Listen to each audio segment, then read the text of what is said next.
Hey guys, welcome to another Tuesday edition of the Vinyl Den, your channel for record collecting by record collectors. My name is Nick, and today I'm going to talk about, there's actually quite a bit coming out this Friday. So I got 14 albums to talk about today that's coming out this Friday, the 27th.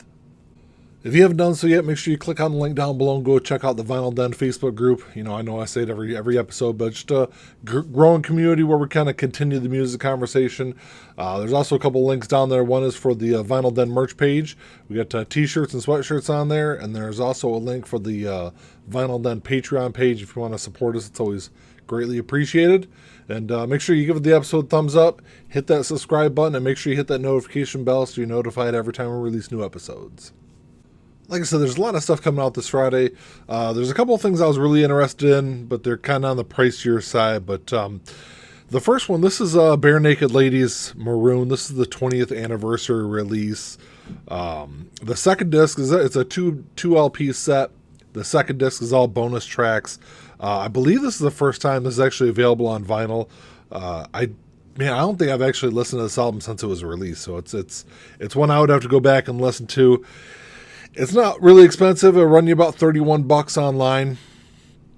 I guess this is newly remastered, which it seems like everything nowadays is newly remastered.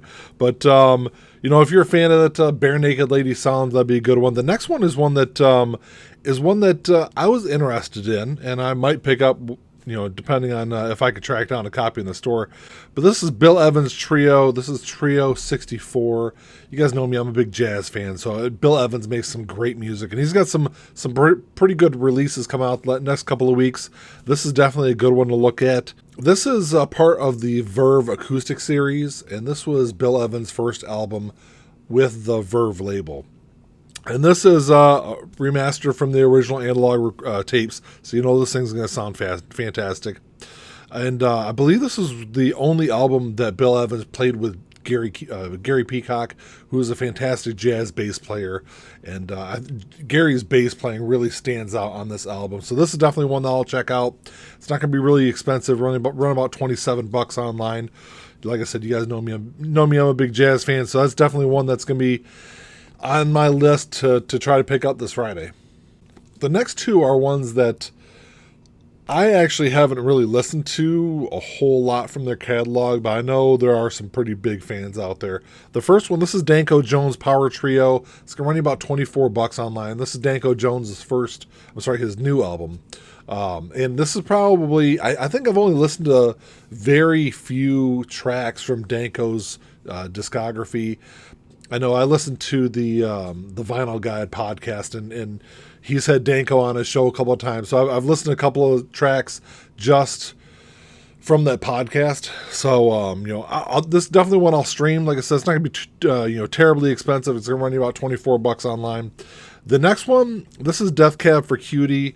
They're one of those popular, late 90s or early 2000s bands. This is the Georgia EP. And this is running about $15 online. This was kind of interesting because this album was first released the beginning of December, and it was only available for 4 hours on Bandcamp. It's 5 tracks. It's on Peach Vinyl, and they're now doing like a full release of this EP. I haven't listened to any of this stuff, and like I said, Death Cab for Cutie, they're another one of those bands where I haven't really listened to a lot of the music from their catalog. So it's one that I know it's available on Spotify, so I'm sure it's available on Apple Music. So it's definitely one I'll at least check out. One of those 80s hair metal bands that, I guess they're a little more obscure, but I really love a lot of their music. And that is Enough is Enough. And they're coming out with a box set this Friday. It's called Rarities and Demos. So this is actually early. This is unreleased and rare tracks from earlier in their career, early 80s period. It's a 4 LP set. It's on colored vinyl, as you can see in the picture. It also has like rare photos. I know it's got like a color booklet in it. This is one that I was kind of interested in until I saw it was going to run about $70 online. So it's in store. It's probably going to be in the $75 range or so. As much as I like some of their stuff, it's a little bit on the pricier side. So if I could pick it up on sale eventually, or if I'm able to stream some of the stuff, I'll probably just, check it out that way. The next one is one that I'm definitely going to try to pick up. This is Everclear, the best of. It's running about $30 online. Everclear is one of those bands that, a best of is probably, good enough for me at least. It's going to have a lot of the tracks on there that I really like from the band. I've listened to their first couple of albums. And like I said, they're one of those bands that, outside of those hit tracks, I really never really got into some of their other stuff. So this is going to be interesting. At least it looks kind of cool. It's on it's a limited edition blue and red splatter. You guys know me. I'm a big sucker for colored vinyl. So like I said, if I can track down a copy of this, will be one I'll definitely grab on Friday. The next two are albums that, I liked when they were, from when they first released back in the early to mid 90s. The first one, it's actually two albums from the same artist. So the first one here, this is Garbage's first album. It's 2 LP. Like I said, it was their debut album from '95. It's newly remastered. Like I said, pretty much everything is so far. And this is running about $40, which I think is kind of pricey. I know that I've talked recently about some of the other albums that have been really kind of out of my price range lately. This is definitely one of them because, like I said, I liked this album when it first came out. Do I like it enough to, shell out, $40-45 for? Probably not. And the second album is even pricier. This is version 2.0. I believe this was a little more popular than Garbage's first album. Also newly remastered, also on 2 LPs. Now this thing's gonna run you $47. Like, I mean, if $40 is probably on the high end of my price range for, like I said, an album that I'm kind of casually a fan of, the $47 range is definitely a little too high. Like I said, they're both fantastic albums, and they're ones that I listen to every now and again, through on a streaming service, but. To pay that kind of money, I can't pull those two off.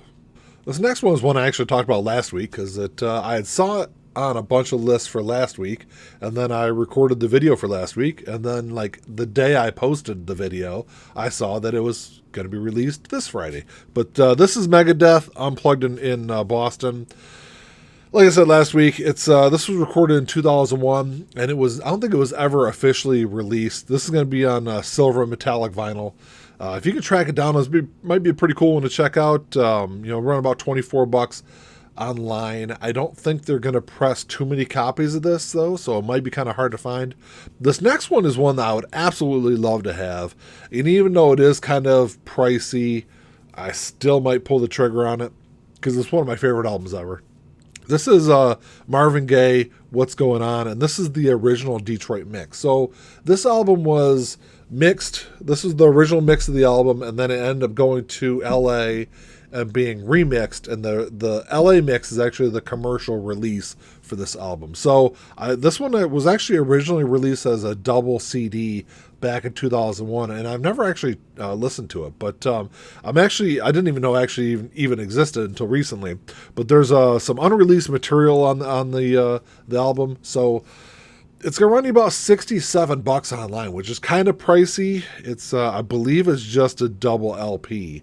So, like I said, as much as I love that album, depending on what the price is in store, if it's not more than like $69, I'll consider it. Like I said, because it's one that I think it's going to be a fantastic album. From what I've read about this Detroit mix, it's actually a better cut. A lot of people prefer it more than the original cut. So we'll, like I said, I'll at least see if it's available online and see what it's all about. I know I don't talk about a lot of new rap releases that are coming out, but this is one that I was interested in. I'm a big J. Cole fan. I love a lot of his music, and this is the Off Season. This is his 6th studio album. This actually came out earlier this year, so I'm not sure if this is the first time on vinyl or if this is just a re-release of the pressing that came out earlier this year. It's going to run you about $38 online, which I know it seems like a lot for a single LP, but I know a lot of these rap releases tend to have higher prices. I was talking to somebody online not too long ago, and they brought up a good point that a lot of these releases probably have a higher cost. to produce just because of some of the samples they use in the tracks. So I guess that kind of makes sense. Like I said, it's gonna be about $38. And as big as J. Cole fan as I am, I've got a couple of his albums. I haven't actually listened to this one yet, so it's one I'll definitely check out and stream. This next one though is one that when it first was announced, even though it is a Mondo release, and I love a lot of the packaging from Mondo, I couldn't really get behind it because it's I'm a big fan of soundtracks. I'm not a big fan of some of the scores though, because some of them is kind of up. I think a lot of them are really hit or miss. But this would be a good one. If you are a fan, I know a couple of people out there collect a lot of these, but this is Thor Ragnarok original soundtrack.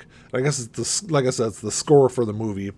I think it was Record Store Day last year. I was in line talking to a guy behind me that he'd actually been collecting all of the Marvel score albums from Mondo. So, it looks really cool. I love a lot of the Mondo packaging. So, it just probably one for, almost $50. I probably wouldn't listen to it a whole lot. The last two I got on my list are definitely kind of interesting titles. This first one, this is Pink Floyd in jazz. Now, I don't remember the name of the label that's doing these, but I know they did Prince in jazz, and there's a couple other artists that you typically wouldn't think would be turned into jazz songs, but this is the next one in their series. It's going to run you about $23 online. I'm not really sure the tracks they're going to use for this release, so I'll definitely see if I can track down a good track listing, because you guys know I'm a huge Pink Floyd fan. I'm not really sure how some of these tracks would translate in jazz, though. So it might be kind of cool to kind of pick up and check out. I don't know. I'm not sure. But this last one I got, this is Willie Nelson, Legendary Outlaw. This is this is rare and early recordings from Willie's career. It's I'm pretty cool looking multicolored vinyl, as you can see. It's gonna run about $33 online. If you are a big Willie Nelson fan, I guess I would kind of consider myself a casual Willie fan. He's got some great music, but I can't think of, outside of maybe one or two albums of his, that I'd really like to own on vinyl. So I don't know. I'm not sure if this is available online. I'll stream it, which I know I said that probably. Seems like I've said that for half the things today. It's there's a lot of stuff coming out this week. It just seems that there's only a couple of things I know for sure I'll buy. There's a lot of other stuff that I'm really interested to check out. You guys know, if you've watched this channel for a while, that I'm always on the lookout for new and interesting releases. So yeah, there's a lot of stuff I'll probably stream this week, at least to try to check out and see what I like. Well, that's all I got for today, guys. Thanks for checking the show out. Hopefully I didn't go too fast through those. I know there was 14 of those, so I don't want to ramble on too long and have some 20 or 25 minute episode, which I've done before, and I can talk a lot if you guys know me at all. But I don't know, it's really interesting. I know there's probably more stuff out there that I missed off that list, so drop me a comment down below and let me know if I missed anything. If you enjoyed the episode, make sure you give me the old thumbs up. Hit that subscribe button down below, and make sure you check out the show this coming Thursday. Well, that's all I got. Until next time, keep on spinning. Peace.